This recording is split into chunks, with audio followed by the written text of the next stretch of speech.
아멘. 네, 오늘은 순종하면 역사하신다라는 말씀으로 말씀을 전하도록 하겠습니다.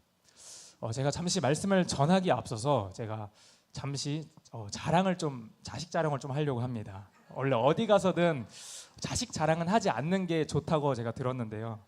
그런데 예의 조항이 있습니다. 그게 언제냐? 바로 신생아 때, 어린아이 때는 해도 괜찮다고 제가 들어서 제가 오늘 사진 몇 장을 준비했습니다. 사진 보여주세요.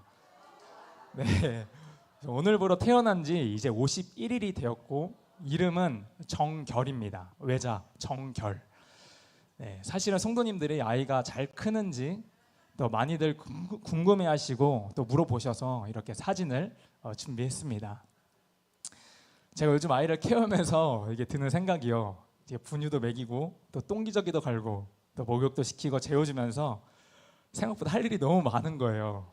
그래서 잠시 아이를 돌보고 있으면 몇 시간은 그냥 우습게 지나가더라고요. 그러면서 드는 생각이 뭐냐? 와, 진짜 사람 만들기 쉽지 않다. 앞으로 이 아기가 스스로 화장실도 가고 밥도 혼자 먹게 해야 되고 앞가림 할 때까지 제가 계속 인내하며 가르치고 키워야 되잖아요. 그래서 여기에 계신 어머님, 아버님들 정말 진심으로 존경스럽습니다. 진짜 왜 어르신들이 예전에 아이고 내 새끼, 아유 내 새끼 왜 이러는지 알겠더라고요. 자녀를 낳아보지 않은 사람은 절대 부모의 마음을 알 수 없다는 말이 그게 무슨 말인지 이제 조금은 알 것 같습니다. 그런데 오늘 성경 말씀에서 등장하는 인물도요, 하나님이 사람을 만드시는 가정에 나오는데요, 그 인물이 바로 요나입니다.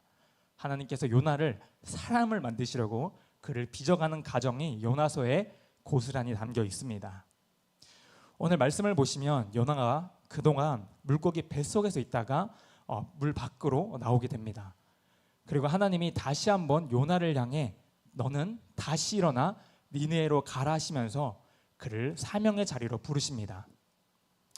성도님들도 요나서의 이야기를 다들 잘 아시겠지만 그 앞전의 내용의 흐름을 우리가 파악해야 오늘 말씀이 잘 이해될 수 있기 때문에 제가 앞장의 내용들을 잠시 다루도록 하겠습니다. 먼저 요나서 1장에서 하나님은 이미 요나에게 이런 사명을 주셨습니다. 요나서 1장 2절 말씀 우리 함께 읽겠습니다.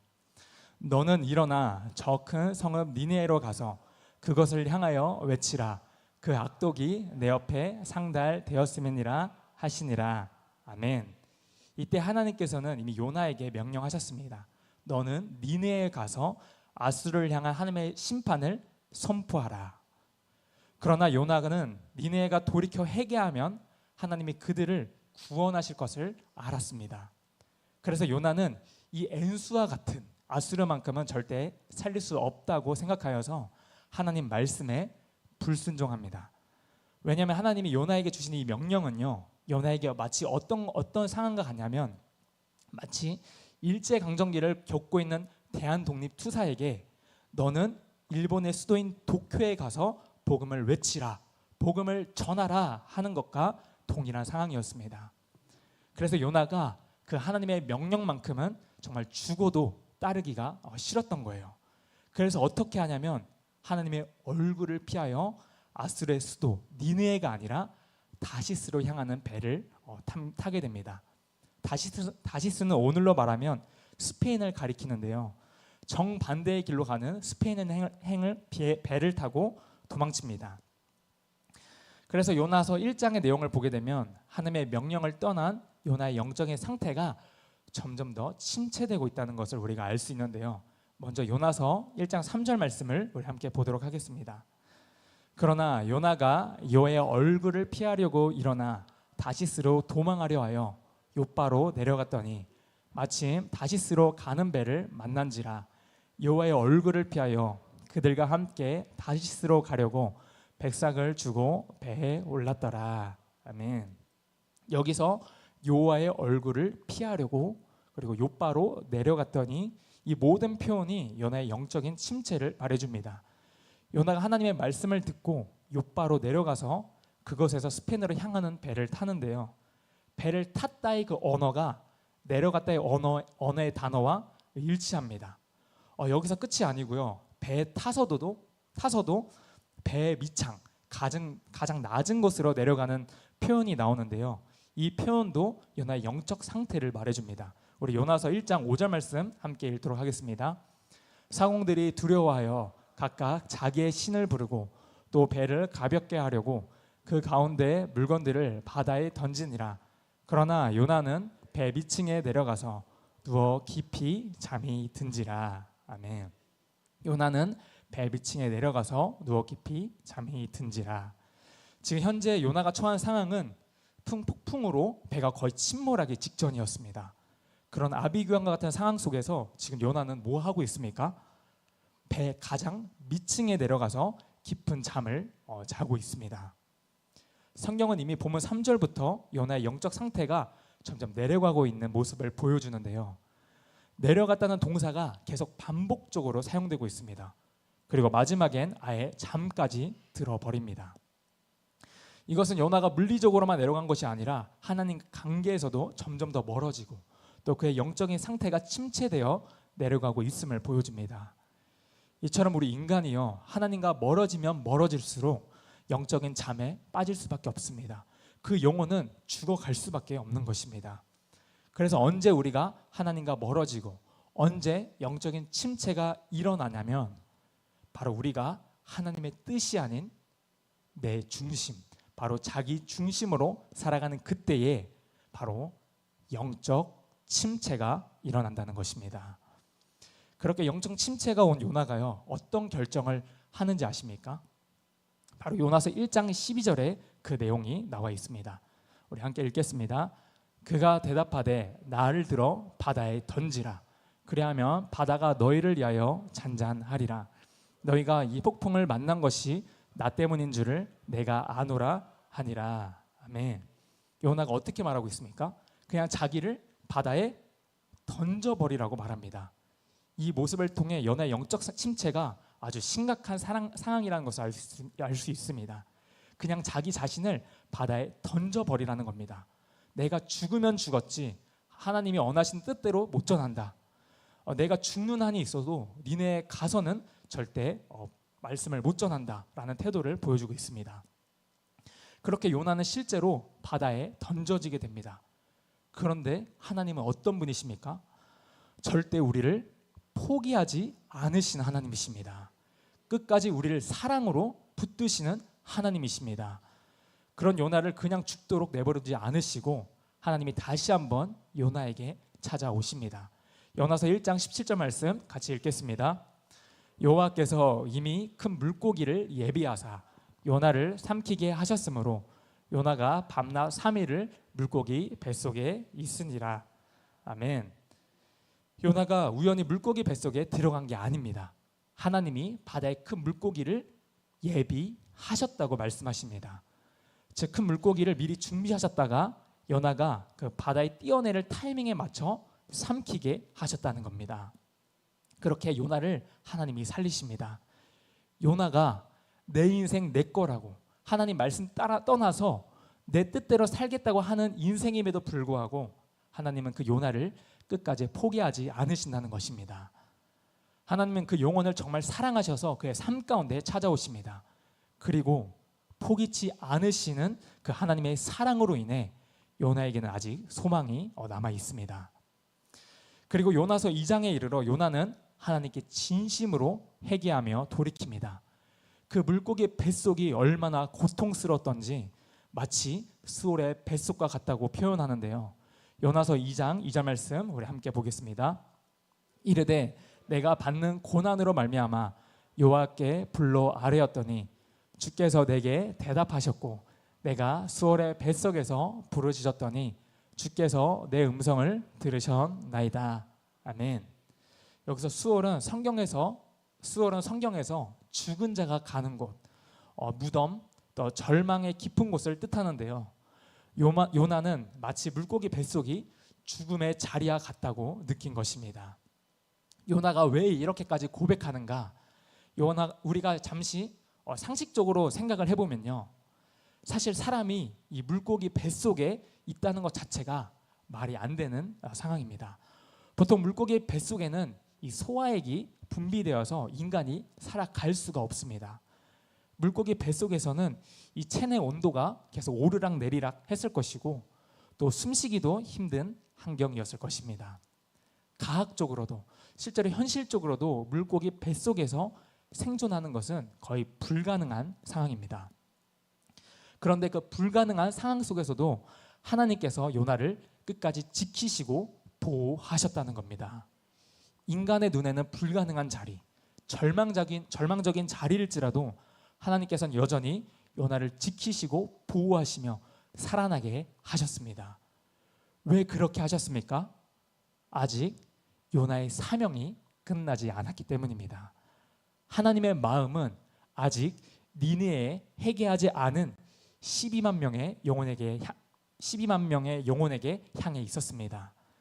그들을 회개하여 돌이키시기 위해 하나님은 요나를 부르셨습니다. 하나님이 원하시는 그 사명을 감당하기까지 끝까지 요나를 붙드십니다.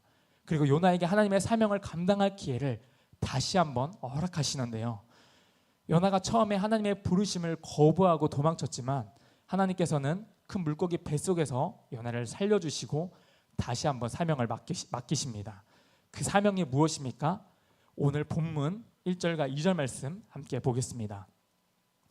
여호와의 말씀이 두 번째로 요나에게 임하니라 이르시되 일어나 저 큰 성읍 니느웨로 가서 내가 내게 명한 바를 그들에게 선포하라 하신지라. 아멘. 요나가 하나님의 말씀을 따라 이번에는 드디어 니느웨로 향합니다. 하나님의 뜻에 순종하여 니느웨로 향하긴 했지만 사실 그 요나의 마음에는 아직도 두 가지 마음이 존재했습니다. 하나는 하나님을 사랑하는 마음이 그에게 있었고요. 또 하나는 여전히 니느웨에 정말 가기가 싫었습니다. 왼수와 같은 니느웨는 정말 죽어도 가기 싫은 그 마음이 아직 요나에게 공존했던 것 같습니다. 남아있던 것 같습니다. 그것을 우리가 알 수 있는 대목이 본문 3절과 4절에 나옵니다. 우리 3절, 4절 함께 읽겠습니다. 요나가 여호와의 말씀대로 일어나서 니느웨로 가니라. 니느웨는 사흘 동안 걸을 만큼 하나님 앞에 큰 성읍이더라. 요나가 그 성읍에 들어가서 하루 동안 다니며 외쳐 이르되 40일이 지나면 니느웨가 무너지리라 하였더니, 이 말씀을 자세히 보시면요, 요나가 선포하는 말씀이 불과 5단어밖에 되지 않는다는 겁니다. 히브리어로 5단어인데 여기에는 회개하라는 말도 없습니다. 40일이 지나면 니느웨가 무너지리라. 심지어 사흘길이 되는 니느웨에서 요나는 단 하루만 말씀을 선포하고 마칩니다. 그런데 어떤 일이 일어납니까? 본문 5절과 6절의 내용입니다. 니느웨 사람들이 하나님을 믿고 금식을 선포하고 높고 낮은 자를 막론하고 굵은 베옷을 입은지라. 그 일이 니느웨 왕에게 들매 왕이 보좌에서 일어나 왕복을 벗고 굵은 베옷을 입고 제위에 앉으니라. 아멘. 놀랍게도 니느웨 사람들은 그 요나의 짧은 선포를 듣고도 모두 금식하며 회개했습니다. 심지어 왕까지 제위에 앉아 하나님께 회개하며 돌이킵니다. 그러자 하나님께서는 그들의 회개를 보시고 뜻을 돌이켜 그들에게 내리려 했던 재앙을 내리지 않으십니다. 요나가 순종했더니 하나님의 역사가 일어납니다. 하나님께서 요나의 그 작은 순종을 통해 역사하십니다. 마찬가지로 우리도 하나님의 뜻에 순종하기만 하면 하나님이 역사하신다는 것입니다. 그렇다면 우리는 하나님의 뜻에 순종하며 살고 계십니까? 여기 모인 모두가 하나님의 사랑을 받은 자들인데 여러 상황과 환경 때문에 순종하고 싶지 않은 순간이 분명히 있을 것입니다. 그때 우리가 반드시 기억해야 하는 것은 순종하면 반드시 열매 맺게 되어 있고 하나님의 역사는 일어난다는 것입니다. 설령 요나처럼 완전한 마음은 아닐지라도 우리의 작은 순종부터 시작해 보시기를 바랍니다. 하나님은 우리의 그 작은 순종을 통해 큰 역사를 이루십니다. 사랑하는 성도 여러분, 하나님께서 우리 모든 성도들을 하나님의 복음 전파자로서 부르셨습니다. 요나에게 하신 것처럼 우리에게도 복음 전할 사명을 주셨습니다. 때로 하나님의 말씀을 전할 용기가 나지 않아 또 두렵거나 부담스러워서 주저하는 분이 계십니까? 그럼에도 불구하고 우리가 하나님의 말씀을 전할 때 우리의 그 작은 순종이 실제로 누군가의 삶을 변화시킬 수 있습니다. 마지막으로 이 말씀만 나누고 이제 설교를 마치려고 하는데요. 하나님이 요나에게 명령하신 사명의 내용을 우리가 보시면요, 거기에는 공통적으로 들어가는 말이 있습니다. 요나서 1장 2절과 요나서 3장 2절 말씀을 보시면 빨간 글씨에 뭐라고 되어 있습니까? 일어나라고 되어 있습니다.